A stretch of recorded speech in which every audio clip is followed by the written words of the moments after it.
एक समय की बात है। एक गरीब लड़का था जिसका नाम बालू था। वह एक छोटे से गांव में रहता था और अपने माता पिता के साथ एक छोटे से घर में रहता था। बालू बहुत मेहनती था और वह हमेशा अपने माता पिता की मदद करने के लिए तैयार रहता था। एक दिन बालू जंगल में खेल रहा था जब उसने एक बुजुर्ग आदमी को देखा जो एक पेड़ के नीचे बैठा था। बुजुर्ग आदमी बहुत बीमार लग रहा था और उसके पास कुछ खाने के लिए भी नहीं था। बालू ने बुजुर्ग आदमी को अपने घर ले जाया और उसे खाना और पानी दिया। बुजुर्ग आदमी बहुत खुश था और उसने बालू को आशीर्वाद दिया। उसने बालू को बताया कि वह एक जादूगर है और वह बालू को एक उपहार देना चाहता है। जादूगर ने बालू को एक जादुई टोपी दी और कहा, यह टोपी तुम्हें तुम्हारी इच्छाओं को पूरा करने में मदद करेगी। बस टोपी पर हाथ रखो और अपनी इच्छा करो। बालू बहुत खुश था। उसने सोचा कि वह अब कुछ भी कर सकता है। उसने टोपी पर हाथ रखा और अपनी इच्छा की।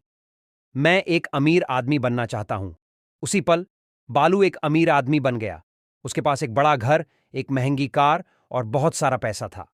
बालू बहुत खुश था, लेकिन वह जल्द ही महसूस करने लगा कि वह खुश नहीं है। उसने महसूस किया कि उसके पास जो कुछ भी था वह उसे खुश नहीं कर रहा था। उसने याद किया कि वह कैसे गरीब था, लेकिन वह हमेशा खुश रहता था।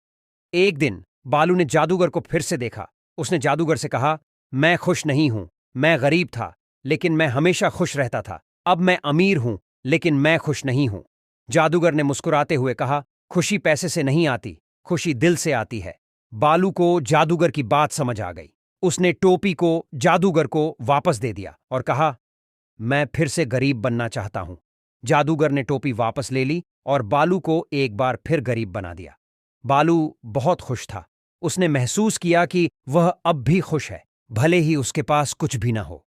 बालू ने सीखा कि खुशी पैसे से नहीं आती, खुशी दिल से आती है।